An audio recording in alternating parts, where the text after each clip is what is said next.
Okay. We're live? What's up, everyone? Looks like we are live. Did you happen to play the intro trailer, Olga? If you haven't, let's go ahead. Yeah, let's go ahead and do the intro trailer. What's up, guys? I am finally back, and I'm happy to be joining you guys again today.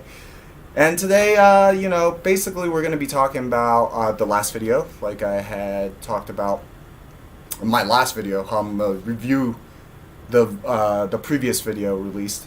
And then we're also just basically going to talk about my thoughts on the protests, how you guys should be approaching your thinking to the protest. I'm not trying to tell you how you guys are supposed to think. That's not, or rather that is actually...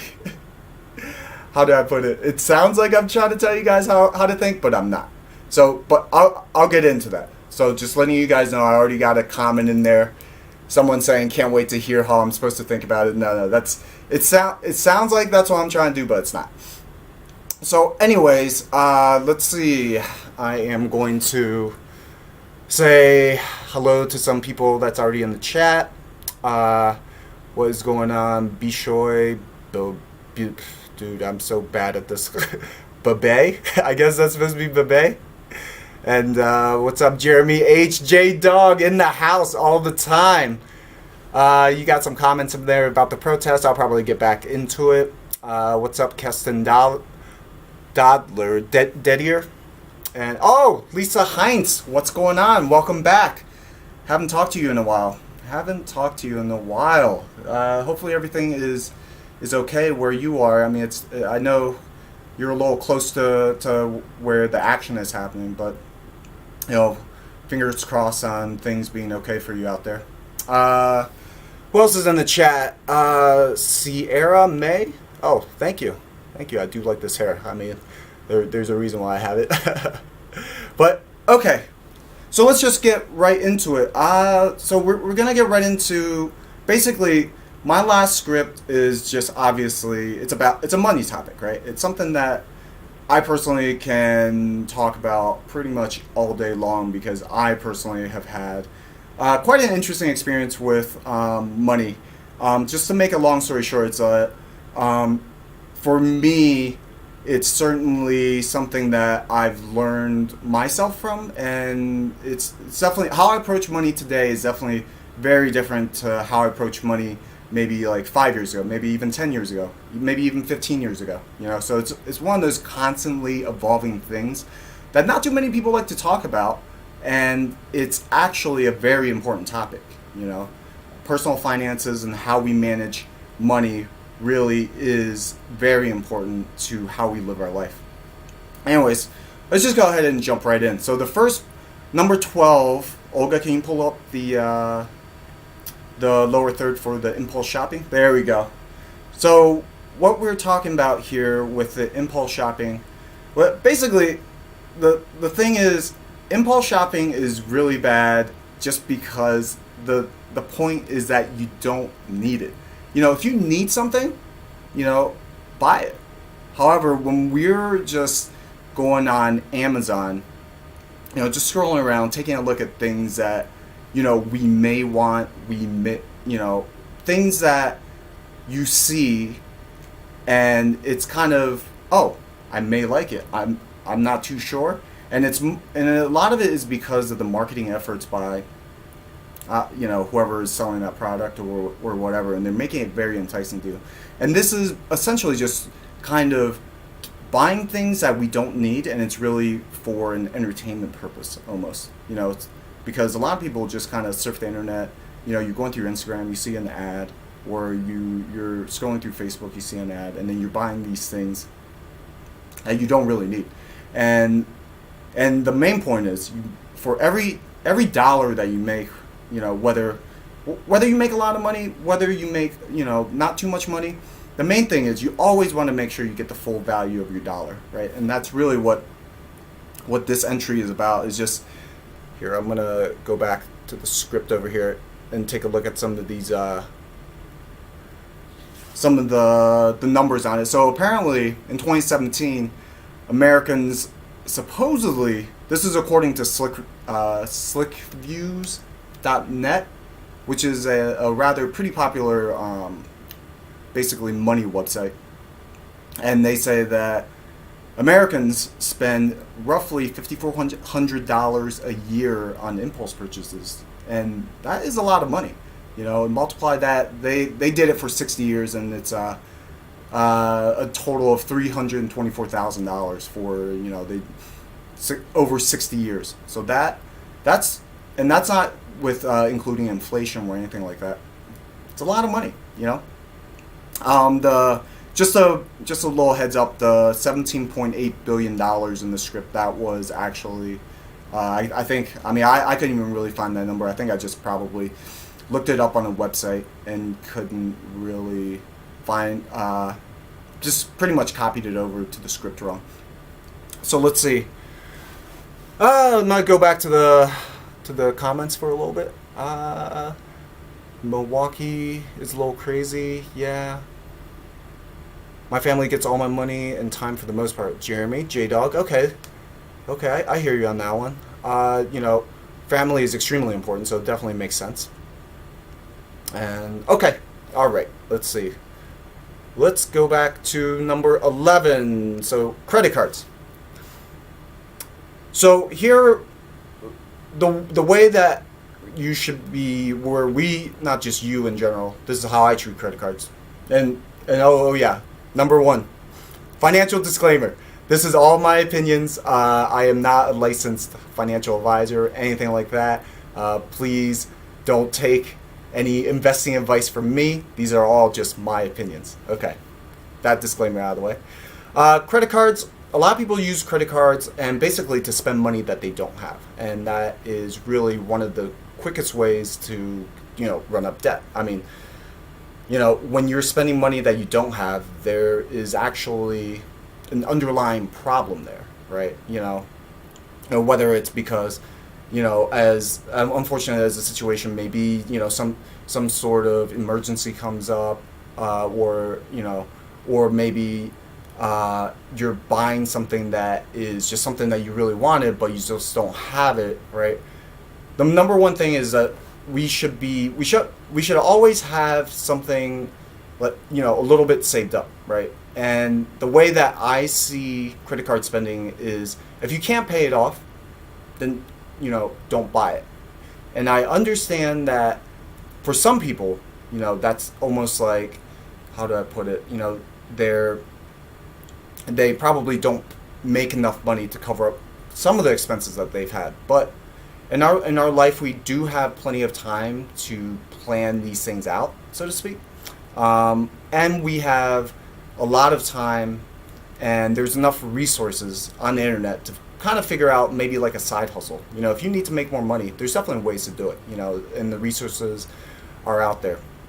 So the main point with the credit card thing is just, use it to your advantage. A lot of people that have money, they still use credit cards, and the reason why is really just to play the credit card points game. Essentially the crux of it is, every time that you use a credit card, the merchant gets charged some X percentage, and typically it's like 3 to 4%, and then essentially the points is just a kickback to to us whenever we spend, and that's really pretty much the only way that we should be using the credit cards. And then yes, of course, there's also like the purchase protection and stuff like that, and that's something, another reason why we should be using it. But really, the way that people go broke is just running up debt. So how we use credit cards is extremely important.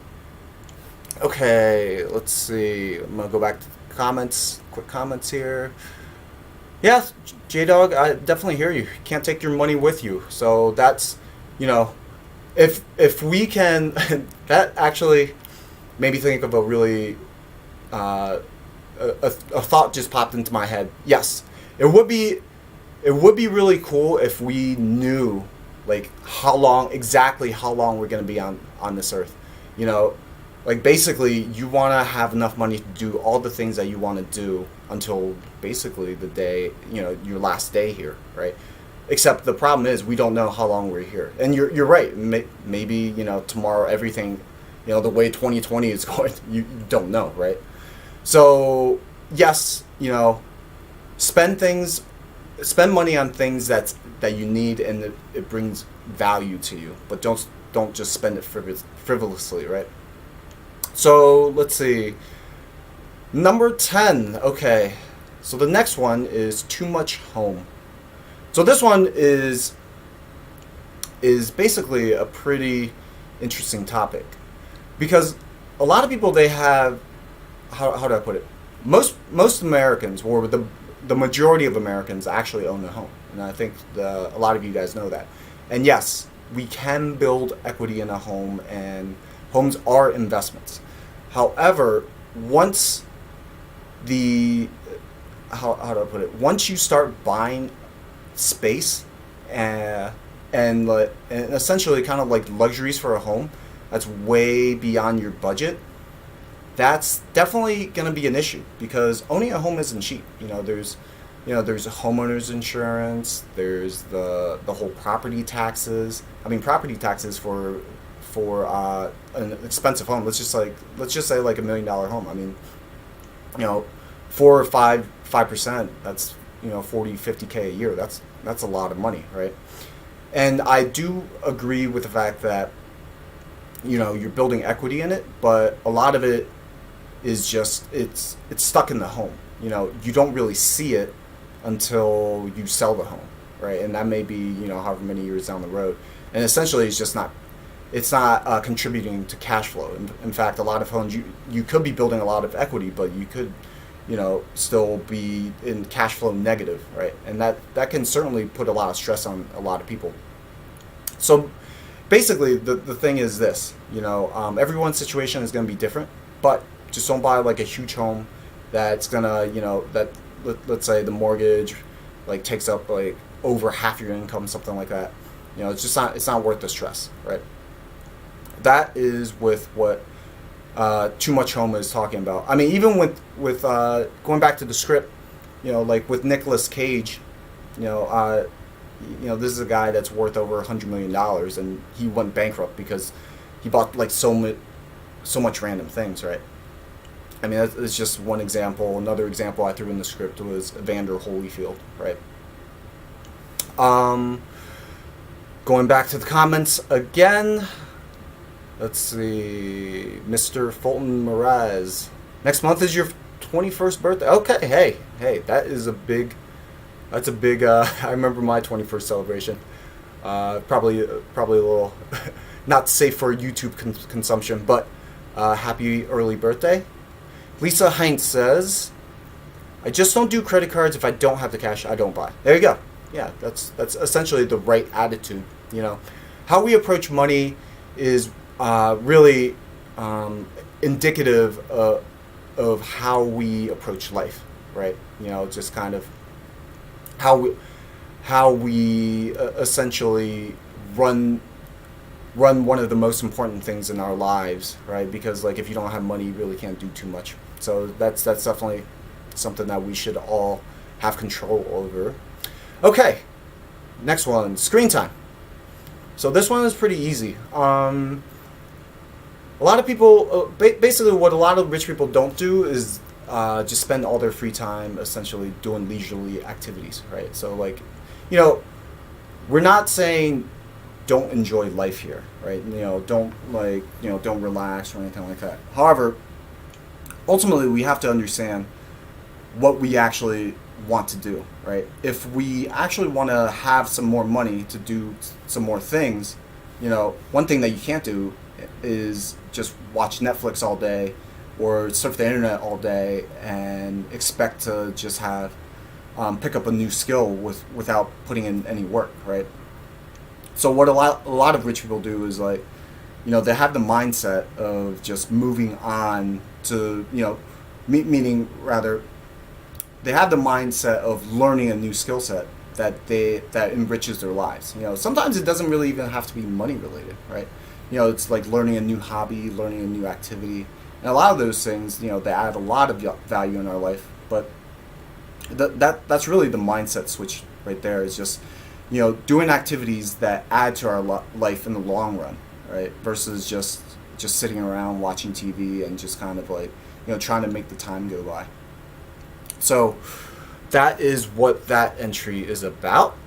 And let's see. Oh yeah, actually, going back real quick. So the one study that they said, off the top of my head, I can't remember where I found this study. It's just that it's that whole people that make $25,000 a year spend little more than that. They make more than $25,000 a year.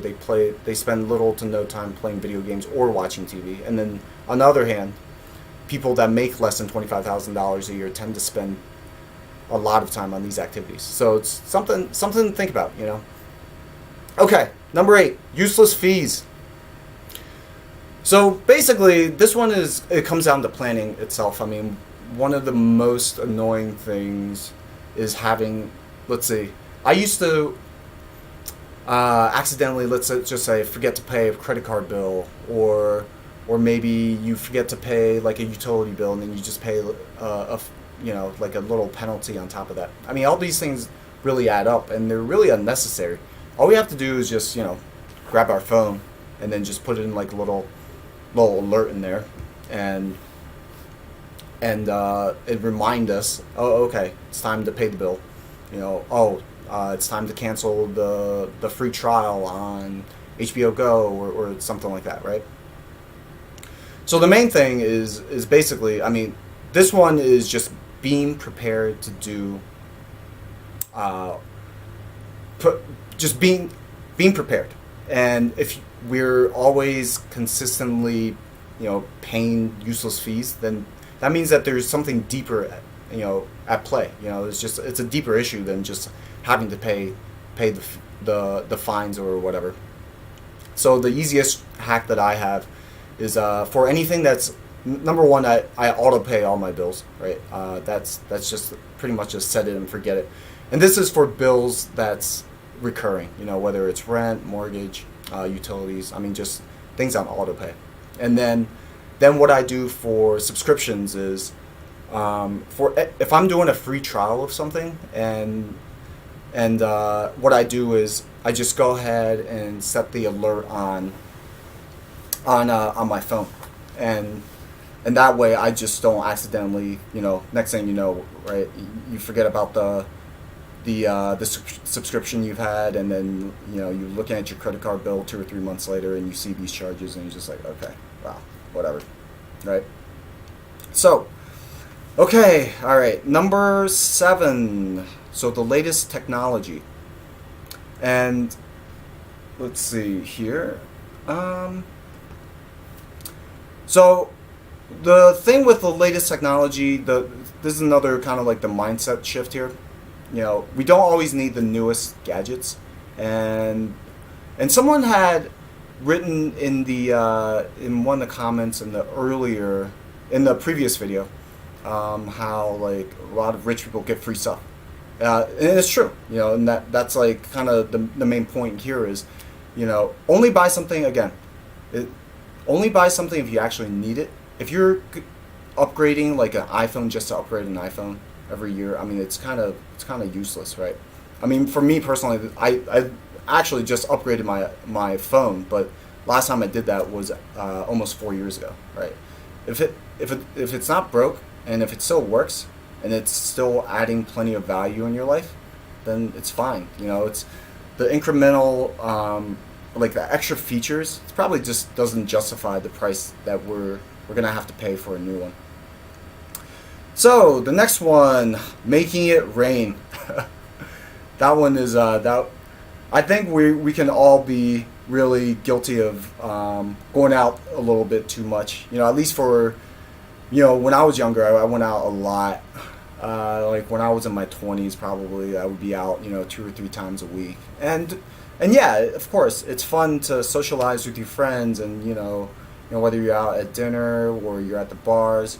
However, like in the long run, it's not, how do I put it, what we were actually doing that really makes a difference, right? Like meaning when we're spending time with friends, what makes a difference is the relationships that we're building with our friends when we go out, right? So just being cognizant of how often you go out, what you're spending when you going out, that makes a huge difference.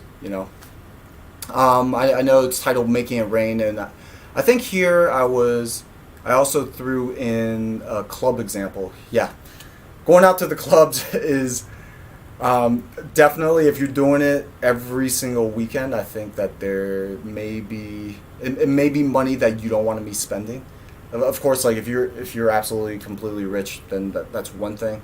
But there is a time and a place to go out, and the key thing to think about here is also whether it's worth it to you or not. So going out a lot definitely hurts a wallet for sure. Number 5, lottery tickets. Let's see. Lottery tickets. This one is I think it's pretty self-explanatory.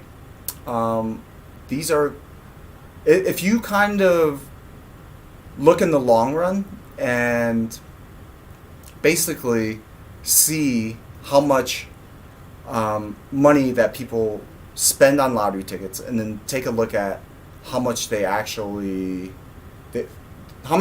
spend versus how much they actually won. I mean, I bet most people would be surprised and they would realize, oh, why am I actually playing it, right? The real desire is most likely just because they're chasing that dopamine hit of doing the scratch off, or like just seeing if they can make like a huge payday, right? But at the end of the day, it's really just throwing money down the drain. And I guess like if you want to buy a lottery ticket every once in a while, and that it's entertainment, then that's a different story. However, I don't think that this is something that people should treat as, oh, well, this is my ticket out or whatever. It's just the math on it just doesn't work out. And speaking of lottery, next one is gambling. Gambling is definitely a losing proposition in the long run, and it's the same thing. I think a lot of people do it, just for fun, but some people also think that they can actually make money from it, and they come up with like these crazy systems. People think that like, oh yeah, I have a 0.5% edge in blackjack. If I play perfectly, next time I'm in Vegas, I'm gonna win like X amount of dollars. And it's just like, no, that's not really how it works. Yeah, if you're playing perfectly against a house in blackjack, in Vegas, what's actually gonna happen. I mean, basically, you're just gonna get kicked out. Especially if you're not betting standard bets. If you're kind of counting cards, and then like you're basically putting a heavy bet when you know that it's in your favor, like pit bosses are going to notice that. So gambling, I don't think that I really don't need to talk too much about it here, because I personally don't know anyone that's actually made a lot of, or rather got rich from gambling, right? Poker is a different story, so we're not throwing that in there. But I'm just talking about like, oh yeah, made X amount of dollars from let's say blackjack or like playing craps. I mean, those are basically rigged games, and you're supposed to lose in the long run. Let's see. I'll go back to the comments here. Let's see. Lisa Hines says, crossword scratch-offs. Do those involve money? Oh, okay. I guess you're talking about like the lottery stuff. Okay. Yeah, I'm not too familiar myself with the scratch-off tickets. So the last time that I bought one was probably sometime in, maybe like in college. I don't know. But they were fun though. I do have to agree, they're fun. Like once you kind of like get into it, they're, it's like, okay, let's buy another one. But like it's for sure, it's in the long run, it's just throwing money down the drain. So number 3, cheap products that don't last. Okay. basically cheap products. I mean, whenever we buy something, we want to be buying it. We think about long term, and that's really, for me, that's kind of like the approach that I have to anything in life, right? It's just, once I buy it once, then I just, hopefully that's the last time I have to buy it. And I understand, like, maybe, that there's, I'm trying to think, like, things that, what do I buy that, I guess, like, other than food, what do I buy that maybe once in a while that I know that I would throw away? Maybe, I guess I'm guilty of buying things from fast fashion, probably like H&M, Zara. But even then, like, I'll keep, if the clothes actually last, I'll keep the shirt, jeans, whatever for however long. But the main thing is, don't buy things just because it's cheap. Buy it because it's gonna last you a long time and you get a lot of use out of it, right? And that's really what that is about. So number 2, okay, this one is about talking about luxury brands. Okay, so that is actually part of the thumbnail. So the guy, the girl with the I don't know what brand of shoes they are. They seem expensive. I'm sure they're expensive, because if they weren't, she wouldn't have put it in the thumbnail, right? Then with a Louis Vuitton bag, and I think the 2 Louis Vuitton bags.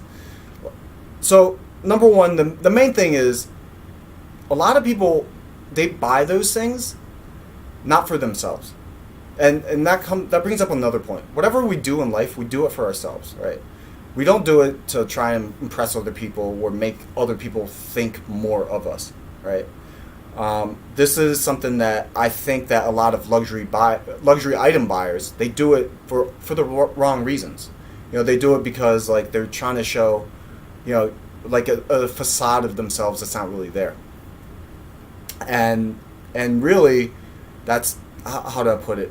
If you're consistently trying to put out an image that's not really you, then you're gonna pretty much quickly spend a lot of money on stuff that's really unnecessary, because, like, your friend is gonna be your friend whether you have on a pair of, like, Louis Vuitton shoes or not. And if they're not, then that's someone that you don't want to be friends with anyways, right?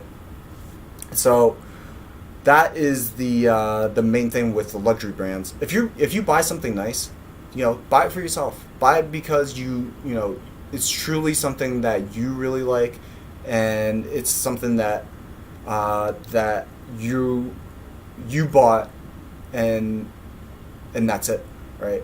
So the good thing about, I guess a good thing about luxury goods is just that they do last a long time, depending on the brand. That is one good thing about them. But buy it if you can afford it. But if not, if people are doing it just to try to impress other people, it doesn't work. It doesn't work that way. Like, people that actually have money can see right through that. And okay, and now we are, let's see, at number 1, new cars. Just to go back to the luxury brands one. Sorry about that, Olga. Olga's helping me out today with the live stream. So if you hear me saying Olga, that's not me just, like, randomly saying this stuff. So the interesting thing that made me think about, that was the inspiration for this video was I was at an Applebee's and just hanging out with a friend, just catching up, and I noticed that the girl that was the bartender behind the bar, of course, she was like, after she had served us a drink or two, I noticed that she was going back to her Louis Vuitton purse, and I was just kind of like, wow, that's really kind of incongruent with how her lifestyle is, right? Now, don't get me wrong, I'm not saying that, like, people that make X amount of money don't deserve whatever, What I'm saying is, like, if she got it as a gift, that's completely fine. If her parents bought it for her or whatever. However, if let's just say, like, she's making, I don't know how much people at Applebee's make $15 an hour, $20 an hour. You know, it's a lot of money for a Louis Vuitton handbag, and that's how many hours of work, right? And it's not, and who knows what she was actually thinking when she bought it, or if she even bought it herself. But in the back of my mind is just like, well, hopefully she didn't buy it to try to like show people, oh, hey, look, I have a lot of money, and this is, oh wait, I have to work at Applebee's to pay off this bag, right? Hopefully that's not the situation, but really that was what inspired me to do the script, because it just didn't really match up with like what she was doing, right? So okay, I'm gonna go to the comments again. All right, that's a long time without buying a scratch off. From Lisa, no. Yeah, I guess it's not even really discipline. It's just something that I just lost interest in, you know. So it wasn't really that tough. Let's see. And yeah, agreed. Keeping up with the Joneses. That is a big problem for a lot of people. And then number one, okay, new cars. So yeah, I think next after housing, the most expensive or the biggest expense that we have is just cars. And I know, and it's fascinating to me that I forget what exactly the numbers are for Americans off the top of my head, but I know that a lot of people just people that I know, they'll get a new car every, let's say, 3 to 4 years, 4 to 5 years, when they don't really need it, and they carry a car note, right? Having a loan on a car, especially it's a depreciating asset, it's really, really killer on how saving for the long term, right? I understand that we do need cars as Americans. We do need to get to different places, right? However, anything over the utility factor, I mean, it's just really a luxury. And it just comes down to whether we can afford it or not. So that's really one of the biggest pitfalls, in my personal opinion, that a lot of people get into.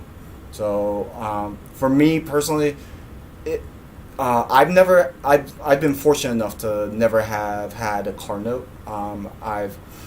But then again, like I've only driven like 4 cars in my life, you know, and not having a car note definitely allows you to do a lot more things. But of course, you know, at the end of the day, our money is our money. How you spend it is up to you. You know, how you want to spend your money is completely, you know, you're in charge of that. But if you are consistently wanting to make more money, or consistently wanting to spend less money, I mean, there's basically just different ways of thinking that we just all have to make these mindset shifts on. So yeah, so that's basically my review of the script. Hopefully you guys enjoyed the last video. Let me know what you guys think, you know, in the comments, you know, and let's basically get into the next topic. Oh, actually, we're gonna pull up the comment of the week. Olga, if you can pull that up. Comment of the week right there. It's in the bottom. Yeah, you'll see it. Comment of the day. Yeah. There we go. So this guy, Ken Abahubu, Hetep Ray. Great name, by the way. I think that I don't know what those references are, but I think it may be Egyptian. Could be wrong.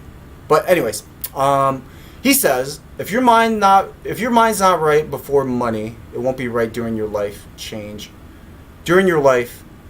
where afterwards. Knowledge is power, y'all. Okay, so basically, this is his comment on the video, the dumbest lottery winners ever. So basically, what he's saying is, if your mind's not right before you had money, after you get money, basically you're just gonna lose it all, and it's completely true. How we approach money is basically how that determines whether it's gonna stay with us or not, right? For me personally, like when I was younger, I thought that I wanted to make, X amount of dollars, have a house, have a car, and then like I'd be super happy. But it really, to be honest with you guys, like the material wealth and the assets really didn't give me any more satisfaction in life or whatever. I mean, I thought that's what I wanted, but it actually wasn't. It was actually a side effect of what I truly wanted in life. So and really, money and wealth is really a side effect of what we're really about. I forget where I read that quote, but I mean it's absolutely true. If you're consistently putting value out in the world, you're going to be making a lot of money. Whether that's through your work, through a business, or whatever. As long as you are putting value in the world, you're going to be able to make money. So, okay. All right. Now that the money topic is out of the way, we are going to talk about basically the protest stuff, protest thoughts. So, basically, Olga, can you pull up the whatchamacallit, my Twitter thoughts. So here's what I posted on Twitter. So Ed Lattimore, someone that I follow on Twitter, he says, toxic people get pissed at you when you won't join in on their negative energy. First time you see it, it's the most confusing thing ever. So to which I said, we all have our own choices to make.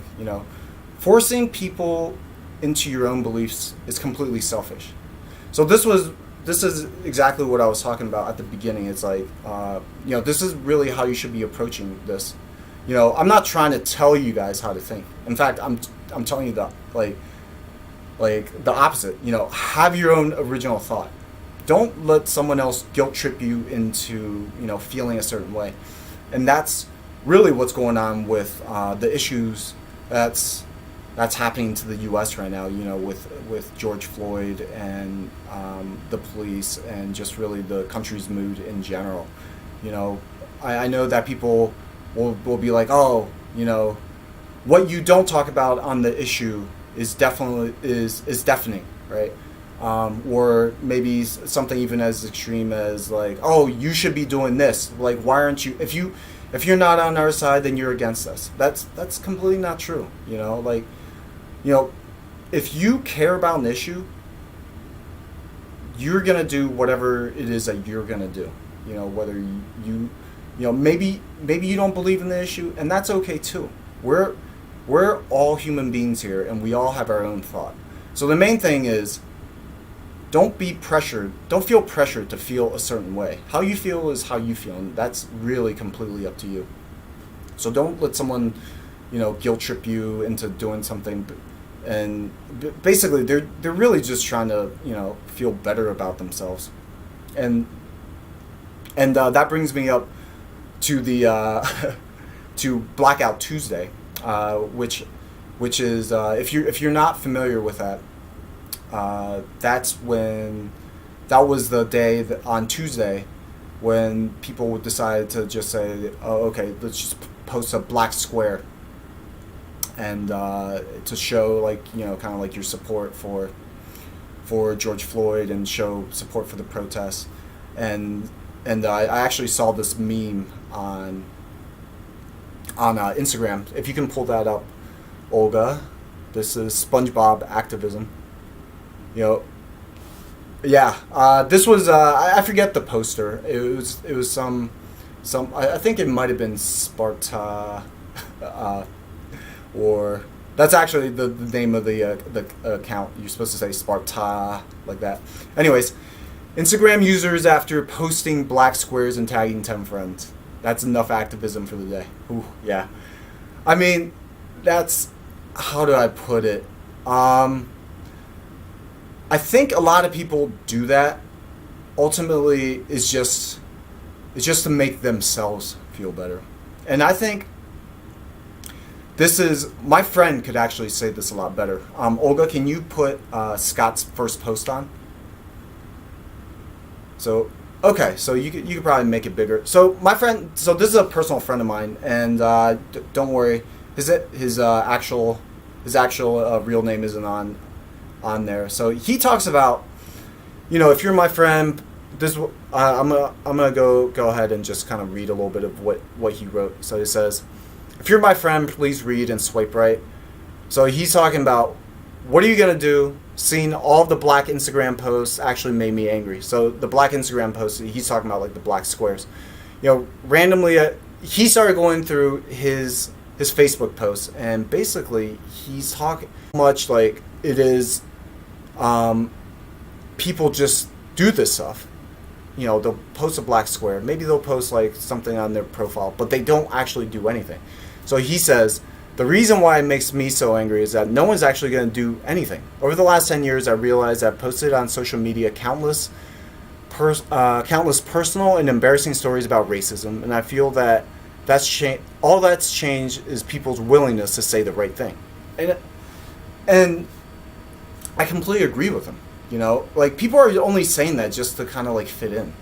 Like, if you're actually completely about it, you're gonna do something.